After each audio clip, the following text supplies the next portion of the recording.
Hey guys, Kingpin here. Welcome to the next episode of Sandbox Mode. In case you're new here, this is the Orchid City Zoo, our first Sandbox series zoo. We're trying to keep things as realistic and grounded as possible here at the Orchid City Zoo.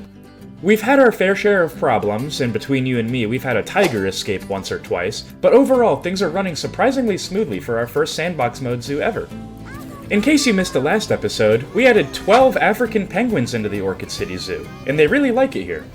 They're one of 2 species so far with underwater viewing. Our keepers are more than happy with the development of the flock in the early years of them being here. Matter of fact, our African penguins are doing so well, a few members have actually started nesting, so be on the lookout for some African penguin chicks coming any episode now. I couldn't be more happier with the progression of our flock and our zoo entrance. African penguins really do have everything you could possibly want in a starter animal. They're cheap, loud, fun to watch, and most importantly, incredibly fun to build for. I really enjoyed it. If you ask me, there's only one animal species that's even remotely close to being a better starter animal when compared to these penguins. And that would be the animal we actually started with, the black and white ruffed lemurs. These wonderful creatures are actually the second loudest primates on the planet. This means they're really good at attracting quite a crowd. For being our absolute first animal, I think this exhibit really holds up well to this day, despite us getting a fair share better at building even in the past month when we've been doing this series. We even included a fairly large backstage area for the lemurs to enjoy. They can often be found back here snacking on their fruit spike tree, getting a nice drink of water, or even sleeping in their little beds. Overall, when paired together, these 2 exhibits make quite the entrance, and the guests are going to be really excited for the rest of the zoo to come. But what's next? I've chosen this plot of land for our very next exhibit. Today we begin construction on Horn, the home of rhino research and nourishment. If you guys enjoyed today's video, don't forget to like and subscribe. There's plenty more content on the way. No plans of stopping anytime soon, especially when the zoo's coming along so well. I've got a lot of cool exhibits planned, so if you subscribe, I can guarantee quality content. The Southern White Rhinoceros, native to the Africa DLC pack as well as some real-life countries, requires a tremendous amount of space compared to the animals that we usually put in this zoo. This is going to be twice the size of our tiger habitat. Luckily, the Southern White Rhinoceros is a solitary creature, meaning it can function perfectly fine without any friends or mates in the exhibit. We're only going to have one of them in this exhibit today. Like most Africa species in this game, they can actually have an interspecies enrichment bonus. However, we're not going to use this today. Keep your eye out for these 3 hidden items somewhere in the video today. If you can manage to find all 3, feel free to leave a comment suggesting a name for our male rhino. I recently did some primary research observing rhinos on my own time, and the one thing that I learned is that they're surprisingly playful animals despite their rough exterior, so we're going to need to give them a lot of enrichment items and fun things to do. Weighing a max of around 5,000 pounds, an adult male southern white rhinoceros is incredibly strong and surprisingly fast. However, the one thing that no rhinoceros species is good at is jumping, which means making a trench like this is key to containing these strong animals.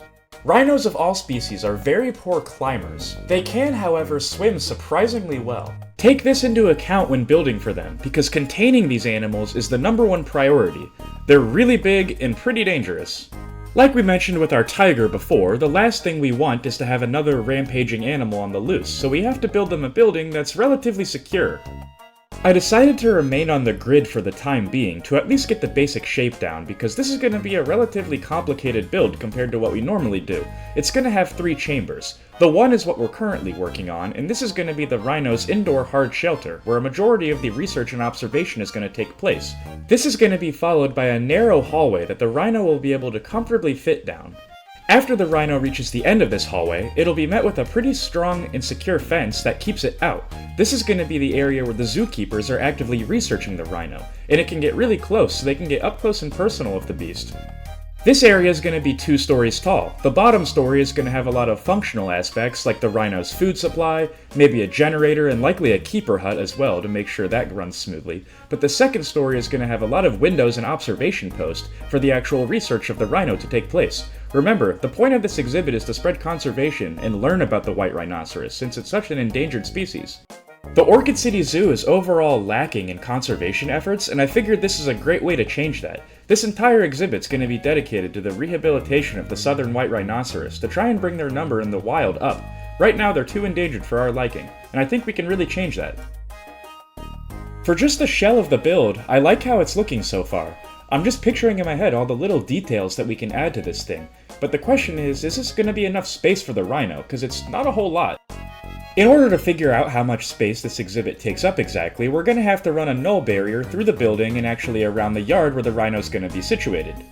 I decided to bust out one of the walls in the back of the rhino's hard shelter and replace it with this door of the same material. We're using plaster in this build, by the way. I then decided to take one of the paths and make it merge into this door so it looks like this is actually part of the gate. We'll put another door in the construction menu here later to really sell the illusion, but overall I really like this technique. Like I said before, rhinos are incredibly strong animals, so not just any barrier is going to hold these guys back.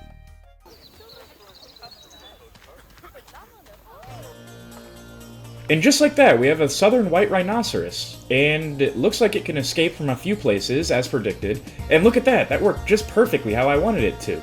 Now the rhinoceros can get all the way back to where the research is going to take place, and it can't actually get in.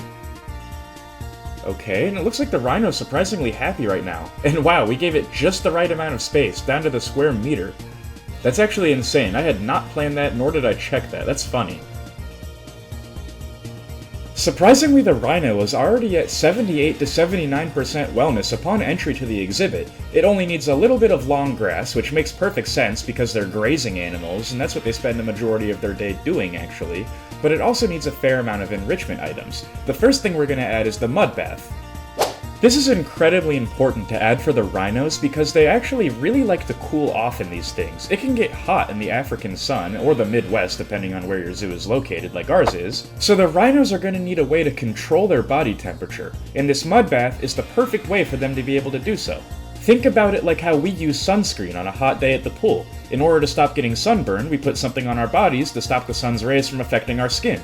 The rhinos have figured out this exact same thing, and for a species not known for their intelligence, I think this is incredible. Now we're going to have to find an enrichment item that the rhinos can use for food, and I chose this low-hanging feeder. Rhinos are not known for their eyesight. Matter of fact, it's quite poor among the rest of the animal kingdom, so we had to pick something flashy and easy for them to notice. The rest of the exhibit's enrichment items were incredibly easy. We gave our rhino a very simple bed so he can rest after a long day of grazing, and afterwards we went back outside and just touched it up a little bit. I decided to add another one of the large barrel feeders, however this one wasn't suspended off the ground, so in case the rhino was feeling a bit lazy today, he could easily have fun with this instead. I also was struggling on the last item, but eventually went with a large tire. I really like the way this looks so far, however I'm kind of a bit lost on what to do with the building. We should probably work on the trench, since I already have an idea for that, and I can think of the building while we do it. Building a trench at first looks a little bit challenging, but after trying a couple of times, I actually think it's incredibly easy, so I'll give you a few tips on how you can make yours even better. The first thing that you need to do is figure out what you want the floor to be made out of. For this one, I just chose this European rock. I think it looks really nice in pretty much every build palette you possibly use it in. After that, pick the material you want your walls to be made out of. The one thing I always like to do is pick something that looks similar to the floor but isn't exactly the same. Concrete will work perfectly for this purpose. We're gonna worry about the corners and other tricky areas in a minute. For now, just get the basic straightaways done. And after you finish those, first, copy and paste an entire section of one of the walls that you've already built. We're going to use the longest one for this purpose. After that, copy and paste it, and put the pasted half a little bit in front of where the copied half is. This way you're going to have a little section that you can build on top of to extend the path out. After this, then take a part that's not on the grid and rotate it 90 degrees to where it's facing down. We'll then put this over top of the other concrete to make it look thicker and more convincing as a barrier. Maybe the zookeepers can come through here to clean the bottom of it. Maybe it's just extension so the guests can get even closer to the animal. To make our trench even that much more realistic, I want to come through and add a little door here that gives the illusion that this actually travels underground. because inevitably guests are going to throw something in here, it's going to get quite dirty and look unappealing. So we want to have an underground tunnel system so that the keepers can actually come through and clean this. And in order to do this, first we're going to use the exact same technique and kick the concrete back a little bit, and then we're just going to leave a small little opening here, and eventually come back through with a door when we're actually building the rest of the exhibit. We don't have to detail everything up perfectly now, we just need to keep this here and be sure we don't forget about it later. Even though the rhino is literally physically impossible of jumping across this trench and the guests are safe, it is physically capable of actually falling in. So we're going to have to come back later with some poles and protective equipment to make sure that doesn't happen, but that's a later problem. The last thing that's keeping our rhino away from being relatively happy is the fact that there's not enough plants in the exhibit. Matter of fact, there's none at all. So I decided to make this area out of concrete so the rhino can't actually get up here and damage the plants. Rhinos are incredibly destructive and powerful animals, and they're capable of flat out knocking trees over in the wild. So to avoid this from happening, we simply raise this up on some concrete so the rhino can't actually get up here. This is going to do two things. One, it's going to keep the plants safe, and two, it's going to keep the rhino safe, so the trees aren't going to fall on him, he's not going to hurt himself bashing them, or anything of the sorts. These plants are going to be completely safe up here, and probably the biggest ones in the exhibit. Now that we actually have a roof, we need to go about detailing it, and this is one of the tougher aspects in any sandbox game to me. Getting a basic shape and color palette is incredibly easy, however adding depth and actually detailing it is really difficult in my opinion. Luckily there exist two items that are both functional and look really nice, and that would be doors and windows. These are incredibly beginner-friendly items because they both look good on their own, and you can also add to them as well. If the windows are a bit too flat for your liking, or the door doesn't pop out enough, just add a simple frame using other materials from the construction menu. It's really expansive, and a great way to detail builds. If you ever find yourself watching a video on Planet Zoo, or any game in particular, and are thinking that the people online can do it a lot better than you, that's just not true. You're probably just not detailing your builds enough. Try adding a few more little things that maybe take that much bit of extra effort to add, and if you do that, I guarantee you're going to see progress and improvement in your own works. Practice truly does make perfect, and incorporating this with real-life details, like our mud pit for the rhinos, your builds are going to be perfect in no time. I want the Horn Research Center to truly stand out among the rest of the builds in this zoo, so we're going to add a trim to this roof and make it less flat than our other ones. The abundance of windows for the researchers to look outside and actually view the rhinos is also going to be really cool to this build. Let me know if you like the idea of having our buildings have almost a backstory behind them. Honestly, it turned out a lot smaller than I thought it would, but I really like it. Let's detail it up now.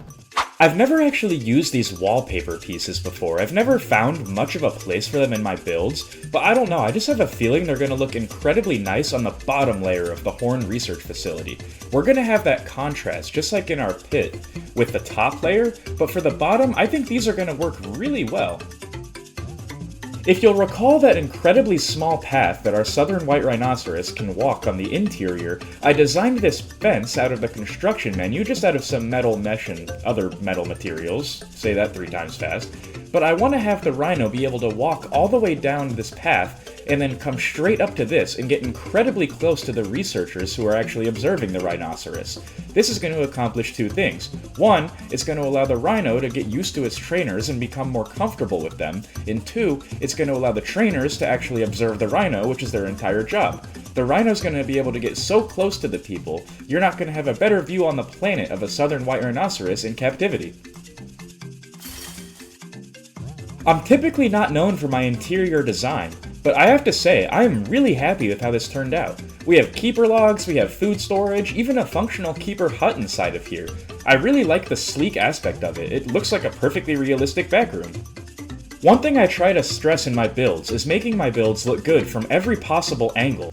So far on the inside, I think we've accomplished this, but we still have work to do. The Horn Research Center is looking more and more official every time we do this panoramic shot. Now that our keepers are happy, and the researchers as well, we need to give the rhino an interesting area to be researched in. In order to stop the rhino from escaping, I decided to raise the elevation and the path a little bit on the right side of the exhibit only. Unfortunately, it didn't work at all, and the rhino can still escape from about 20 different places. We're gonna have to find a solution that works for both the guests and the rhino. Luckily, I have the aquatic pack, which means I have access to the absolute best block family in the entire game, the faux rocks. These can come in a variety of colors. Matter of fact, I believe they're the only rocks that you can actually color completely yourself. You can make these things hot pink if you wanted to. We're going to use these to blend the rhino's ground into the top. We're going to have a decent amount of dirt and sand in this exhibit, so we're going to keep these faux rocks a pretty sandy and tan color as a result. Unlike our African penguin enclosure from last episode, we sadly can't only use the faux rocks. We're going to have to break up the texture a little bit, and that's where this concrete wall panel comes in handy. And just like that, it looks like the rhino is perfectly content in its habitat and it can no longer escape. Now we just have to worry about making it look good from the guest perspective. Hey guys, Future Kingpin here. In case you haven't been reading the YouTube community post where I've been communicating exactly why this video is delayed a couple days, I've been getting over nothing major, just a pretty bad cold. So from here on out in the video, my voice may sound a little bit different, but I've got all my energy back. Just a bit frustrating that I might sound different on your end. Who knows, I might not. Just wanted to let you know though, everything's alright now. Anyways, let's get back to the video.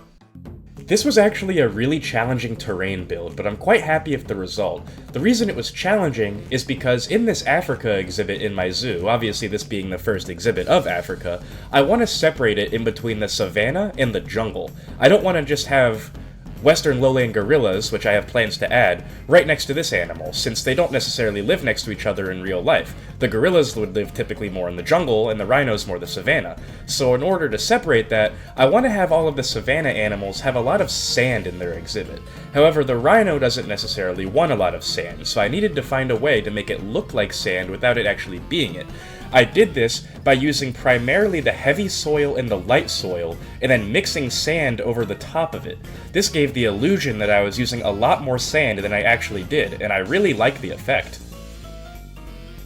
After I figured out a good composition for the ground terrain, I decided to use the one tip and trick that every Planet Zoo tip and tricks video will tell you, and that's to put random rotation on, put a bunch of grass relatively low sunken into the ground, copy and paste it, and place it everywhere in the exhibit.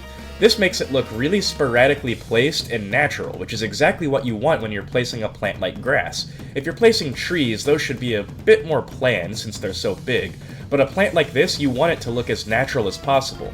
So just keep copy and pasting it, and place it all over the exhibit. Now a rhino doesn't necessarily really like plants, so it is a bit challenging. However, grass doesn't take up much space on their meter at all. You can't place a baobab tree and expect them to just accept it. They might take one, but after that it'll be pushing it. Rhinos are actually probably the toughest animal in the game I've ever had to deal with detailing, because they need so much space, and you can't necessarily detail with plants because they don't really like plants all that much. They like them a little, more than so the penguins, but still not as much as I would like. However, typically if that were to happen, you can detail with water, you can detail with rock, or anything you need. But since rhinos don't need any water and are extremely poor climbers, you can't necessarily detail with those items either. So it was really challenging to find things that they like without impeding on their traversable area. The last major detail I wanted to add inside the exhibit was blending their little mud bath inside the exhibit itself. In order to do this, I took some of the faux rocks of the exact same default color we've been using in the exhibit, and simply just arranging them in an octagon pattern just to cover up the actual wood that the mud bath is using. This was incredibly easy, since all you have to do is move things in increments of about 15 degrees, which I do typically anyways, and after I got one side completely done, I simply just copy and pasted it, and placed it on the other side. And if the rocks overlapped a little bit, I actually thought that made an even better effect, and it made it look even thicker and more natural. I really like how this turned out. It always amazes me how much geometry comes into play with this. Now I said that that was the last detail I wanted inside of the exhibit, and that was true. However, now we have to do the outside of the exhibit. Since this new African area is so new, I didn't really want to touch the main bulk of the exhibit, since to be honest I'm not sure what's going there yet, but this area is relatively finished, so I figured we could add some very simple shade with a straw block that I really want to add a lot of to make this feel a lot more like Africa and make it feel more traditional for the rhino. I really like how it turned out.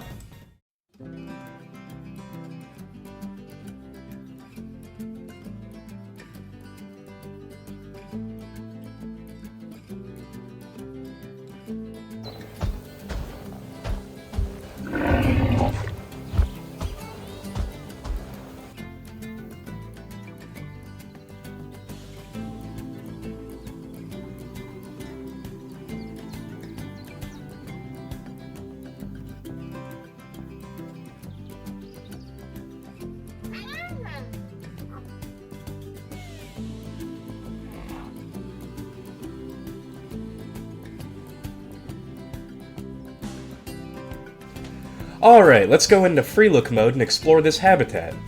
I really like the view from here, and it seems like the rhino enjoys his feeder as well. The trench turned out extremely well. I'm quite happy with it. It looks very professionally done, with the right angles and everything done with that. Coming up here, there's a little bit of elevation, which I really like. That's one thing I've been trying to do a lot better with the zoos, and incorporate a little bit of elevation here and there to make them less flat. Overall, I'm really happy with how the horn facility turned out. This big log, too, although it cut into the traversable area, I think it looks nice. So let's just cut across here, pretend there's a path for now.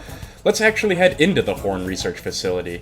Overall, probably my favorite backstage area I've ever done. That double door leads right to the outside. We have a keeper hut right in here with window view to the actual habitat itself. We've got notepads, food, little drinks and galore, and then we have this little path that the rhino can go right up to get research done on it. Coming back over here to the start of the Africa section, this is obviously where the exhibit starts, but yeah, that's it. Incredibly happy of how this habitat turned out, and in that time the rhino's still in his feeder. Would you get out of my way? After building for these guys and the penguins, I can't recommend the Africa pack enough. I think that's gonna call it for today's video. Sorry for the kind of rushed ending. Like I said, I'm still getting over a sickness and don't feel quite 100% yet, but I wanted to get this video out because you guys deserve content. I'm actually working on quite a big surprise right now, so stay tuned for that. Kingpin out for now. See you next time.